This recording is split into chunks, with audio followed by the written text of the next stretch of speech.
I think every so often I try to make sense of the world, and so I make a movie which, to me, is describing the world I see, and think I've really got it cracked. And then a year later I discovered I was completely wrong, so let's start again. And it goes on, and at the moment, the web, modern connectivity is a Damocles sword. And it's both wonderful and it's terrifying, and I think it's supposed to be bringing us together. I think it's actually isolating us more and more. And it certainly makes it easier when you've got people like the NSA busy at work, keeping tabs. I mean, it's great, isn't it? They're listening to everything we're doing. Each of us is really wonderful. There are millions of little spies out there listening because we're so interesting. I mean, this is the kind of nonsense side of it. So I don't really know what the answers are. My attitude is raise some questions, point some fingers at things that bother me and see if they affect other people. That's all it's about, really.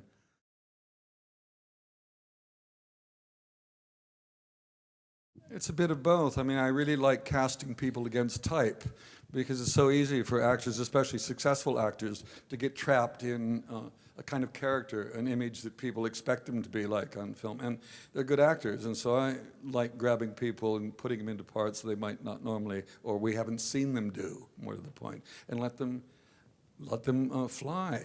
I mean, that's what it's about. I mean, I don't think I direct as much as sort of just create a situation that people enjoy working in, and they then provide all the magic. We just keep the camera pointed in the right direction, hopefully. And Christoph is magnificent always, and I think this shows another side of him we haven't seen. He's been brilliant in Quentin's films, no question about it. But this is a man he's so vulnerable and so confused and damaged, and it's there. I mean, the great thing about him, since the film is really 85% is just on him, is that cutting it was so easy because he gives us so much. Every moment there's something going on, and it's surprising and it's interesting, and it's never playing to the gallery. It's very subtle. It's there. He's fantastic to work with.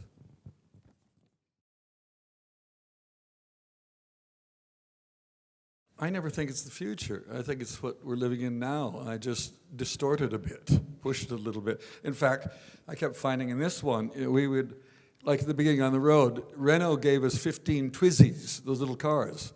And I'd never seen one before, but by the time I got back to London, there was one parked by our house in Highgate.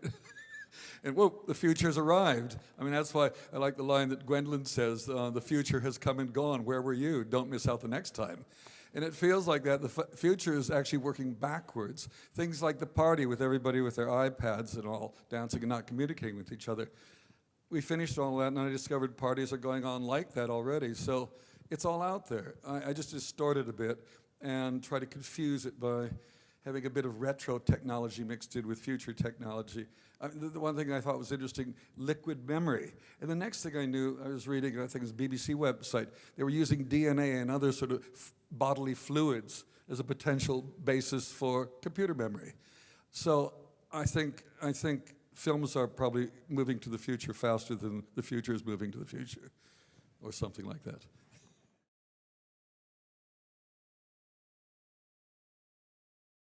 I kind of don't work that way. I mean, you write something, you find the characters, and then hopefully you're drawn to somebody who fulfills the job that you're thinking of. On the other hand, and that's what's great working with Irene, because she always throws up other names that I'm not thinking about, and to me, it's trying to surprise myself all the time by getting people that I wasn't thinking about to play a role.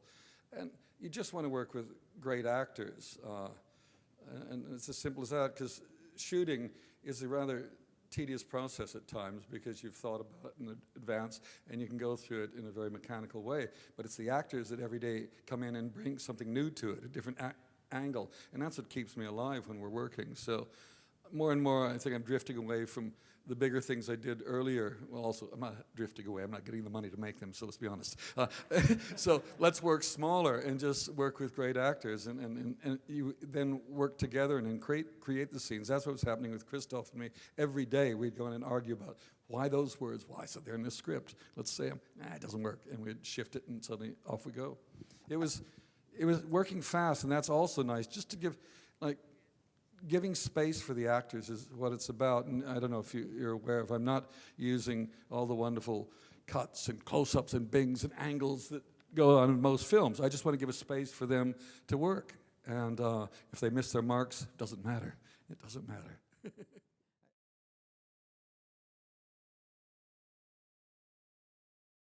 Again, work with good people, and they're constantly bringing new things to it. It's, again, trying to create an atmosphere where everybody can do what they're best at and do it well and come up with ideas. Because so many films seem to be, people are intimidated to actually throw in all these new ideas. So I'd rather have a million ideas, and I'm just the filter in the end. I always said that when people said, oh, you're an auteur, I said, no, I'm a filter.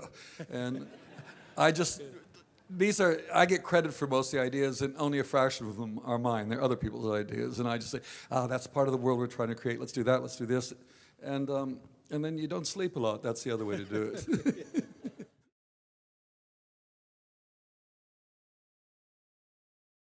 I don't. I gave up on utopian thinking. I just sort of watch what's happening and wonder where it's going to go, and sort of aware of how much noise we make against certain things. There's a wave of things. Things sort of go until they fall off the cliff, I think. And so I'm not particularly hopeful of the future, to be quite honest. I think there's so many things going wrong that we don't seem to be able to stop. And so I don't know. So I'd rather think of a less than good one and be surprised when it turns out to be okay when the future finally arrives.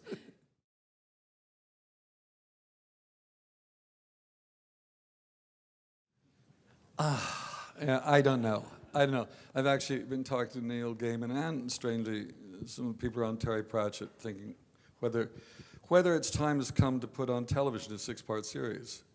It might be better than a 2.5-hour film. We can do much more of the book. I don't know. I don't know anymore about how the system works. Every time you think you get a grip on it, it suddenly whoop, shifts over that way. But television is the most interesting thing going on now. It's much more interesting than cinema right now. The writing that's coming out of cable television in America, the programs, they're fantastic. They're wonderful. And I don't know where cinema is going now, because, basically Hollywood makes movies that are $150 million and more. And they go out, and then the rest of the films are sort of $10 million and less. And then how do you get distribution for the film? Because you're against the big ones. The exhibitors need to make money. They want to play it safe. I don't think it's a great time for film at the moment. So maybe television, and certainly Netflix and Amazon are the future. Anyway, I got to say something about this. I've been planning that. This film, you may not have noticed. I don't know how many of you noticed. At the edge of it, rather than a square corner like that, now did you notice the corners are slightly curved? There's a reason for that. Because this is the first one-size-fits-all, full-frame, semi-vinyl motion picture. Thank you very much. Because what we did, your computer, your iPhone, your television screen, the proportions are 16 by 9.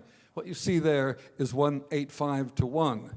So we shot ours 16 by 9, and that's the proportions of it. So people will see exactly the same thing, whether they're in the cinema, watching it on television, or watching it on their iPhone. The really awful people of the world will have to see exactly the same thing. Anyway, and then, so that's, well, the other thing we did, that's the one-size-fits-all part.